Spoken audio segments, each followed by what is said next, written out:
За сайн байцгаана уу? Үлзий байна. Би Ирландд ирээд яг 5 жил болсон байна. 2019 оны 12 сарын 30-нд Ирландд ирж исэн. Одоо бол 2024 оны 12 сарын 30 яг ингээд цэвэр 5 жил болж байна. За тэгээд энэ 5 жилийнхаа ойг огтаад Ирландд ингээд ирээд ажиллаад амьдарж байгаа хувийнхаа туршлагаас хуваалцахаар энэ YouTube сувгаа бол ингээд нээж байгаа. Яагаад гэвэл одоо зөндөө олон хүмүүс чи яаж Ирланд руу явсан? Очоод яг ямар байсан те?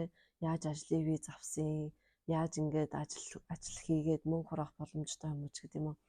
Тэр бүх ингээ асуултуудыг ингээ асуухаар тэр олгонд нь би нэг бүрчлэн хариулах заавчлаа угаасаа олддгүй.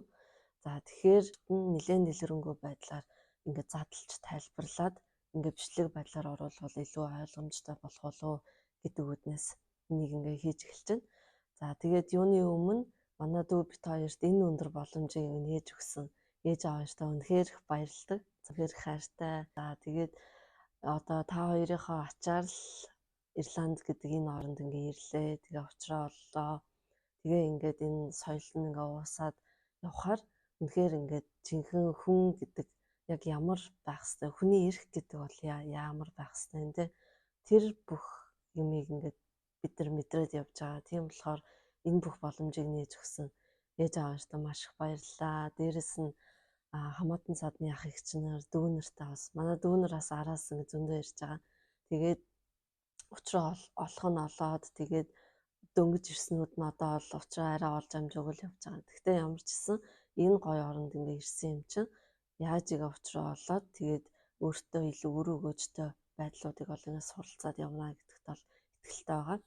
За яг одоо бол Ирландын 100 сарын баяр өнгөрөө тэгээд шинэ жил маань болох гэж байна. За тэгээд Европуудын хувьд бол 100 сарын баяр хамгийн өргөн дэлгэр тэмдэглэдэг баярынх нь нэг. За тэгээд энэ баяруудаар болохоор Ирланд ч гэлтгүй Европын бусад орнууд бол маш гоё чимэглэлтэй. Тэгээд яг л манай цагаан сар яаж болдгоо те нэг нэгэндээ зочлоод бэлэг солилцоод тэгдэг тийм гоё уур амьсгалтай баяр байж байгаа. За энэ сургуульд ажиллаж эхлээд баг 2021 оноос хойш гэдэг чинь 3 дахь жилдээ ингээд орж байгаа юм байна. Тэгэхээр энэ хооронд бол хүмүүс одоо яг яаж Ирланд руу виз авдгийг, яаж бичиг баримтаа авахын ч гэдэг юм уу те. Тэгээ бүр ингээд цаашлаад амьдрах эрх гэр бүлээ татах боломж гэдэг тэр болгоныг бол маш их сонирхож асуудаг. Одоо жишээлбэл би ингээд анх ирж байхдаа одоо цаашаа өргөжлүүлээ те хэлний бэлтгэл 2 жил л сурна гэдгээс илүүтэй цаашаа өргөжлүүлээ дээд боловсрол сураад тэрний дараа ингээд ажиллах эрх аваад ажлын виз аваад ингээд бүр илүү юм өргөн боломжуудыг нээгдэм байна гэдгийг ерөөсөө мэдтгүй байсан.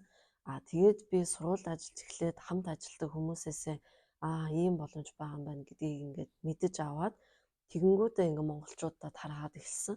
За тэгээд одоо бол хэлний бэлтгэлээ дуусаад хүмүүс ихэнх нь дээд сургууль руу бас орж ийн. Яагаад гэвэл Ирланд бас аль хэдийн учраа олоод үнэхээр боломжтой юм байна.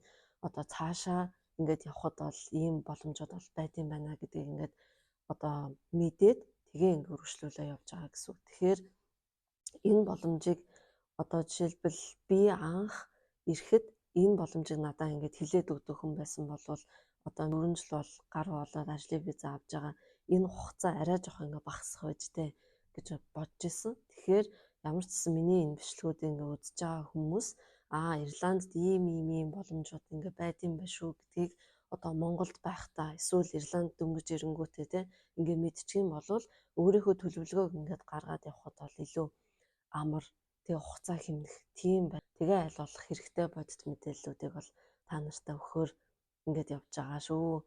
За тэгээд дээрэс нь манай үеэл Австрали ус 7 жил гаруй амьдарч байгаа. За тэгээд зарим бичлэгүүдээрээ бол бас үеэлээ урьж оролцуулаад тэгээд Ирланд, Австрали гэдэг энэ хоёр оронд яг ямар байдлаар одоо процесс нь явдаг вэ те? Хүмүүсийн хамгийн их сонирхож байгаа миний өмнө дурдсан тэр асуултууд Ирланд бол Австрали гэдэг улсуудад яг ямархуу ялгаатай байдаг вэ гэсэн тийм харьцуулсан одоо ярилцлагууд маш их явна. Тэгэхээр тэдрийг бас та нар ингээ харьцуулж сонсоод ингүүл ингэх юм байна, тэгвэл тэх юм байна гэдэг байдлаар өөрсдийнхөө төлөвлөгөөгөө ингээ анханасаа маш бодтой мэдээлэлээр тулгуурлаад ингээд гаргаад ирвэл танд өөрсдөд нь хэрэгтэй болно те. Тэгэхээр тэр олгонд нь одоо хэрэгтэй мэдээллийг өгөөд ингээд явах болно. За тэгээд түнчлэн одоо Ирланд бол Европын орн те. Европ дундаа хамгийн их хямдсардлаар аялах боломжтой. Тэгэхээр энэ одоо жишээлбэл миний аяллаа туршлагууд ямар байгаа бол тэр тэгэл гэр бүлтэй хүмүүс хүүхдүүдээ араасаа авчирхад ямар боломж байх вэ? Сургалтын визээс ажлын виз рүү хөрвүүлэхэд яаж хөрвүүлэх үү те? Тэр болгоны одоо яг нарийн амьдрал дээр буусан мэдээллүүдийг би та нарт дараагийн бичлэгүүдээр ингээд дэлгэрэнгүй хүргэнэ. За тэгээд энэ хугацаанд маш сайн чанартай одоо засгийсэн сайхан найзуудтай болсон. Тэгээд найзуудаа үнэхээр хайртай. Жишээлбэл Монголд бол тэгэл гэр бүлийн хүмүүс гэр бүлтэйгээ хамт байгаа юм чинь найз нөхөд төдийлөн нэгэх тийм одоо гэр бүлийн хэмжээнд бол гарч ирэхгүй шүү дээ. Гадаад гэр бүлээсээ хол энэ үед бол яг л найзуудын одоо чанар, найзуудын одоо тусламж дэмжлэг маш хэрэгтэй болдог. Тэгэхээр одоо манайхан өөрсдөө яг ямар хүрээлэлд баймаар байна, тэр хүрээллийнхаа хүмүүс өөрсдөө сонгож одоо хүрээлэлээ өөрсдөө бий болгоно тий. Тэгэхээр найзуудаа үнэхээр баярлалдаг шүү гэж хэлье. За тэгээд дараагийн бичлэгүүдээр нэлээд дэлгэрэнгүй ярилцъя. За тэгээд баяртай надтай хамт байгаарай.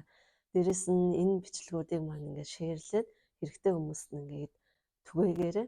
Тэгээд дээрэс нь subscribe-д арчвал миний бичлэгүүд ингээд араасаа ороод ирнэ. Тэгээ манайхан асуух зүйл бол миний Facebook, Instagram руу бичгүүгээр шууд энд комент байдлаар үлдээгээрэй. Тэгээд би 3 бичлэг тутамд комментуудаа бүгдийг нэг уншиж агаад тэгээд тэрэнд нь хариулсан нэг бичлэг бас тусдаа орох юм байна. Тэгээд дараагийн бичлэгээр уулзцгаая.